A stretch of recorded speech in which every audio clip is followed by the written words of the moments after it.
Hello again, everyone. Truck CB Sales here with a tuner report again for Ray in Ohio on the Stryker 955 number 2. Ray, it's ready to go as well.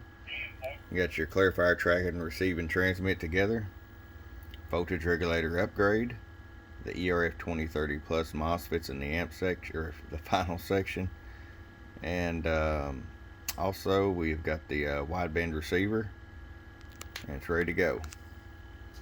RF power all the way down, 100 watt slug, 2 watts all the way down, so you have full adjustability.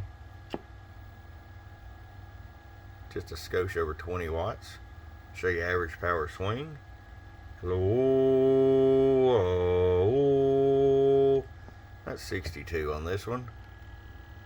250 watt slug and PEP. Low. And about 119. Alright, Ray, it's ready to come to you. I hope you enjoy it. From your friend Truck at www.truckcbsales.com. Bump bump.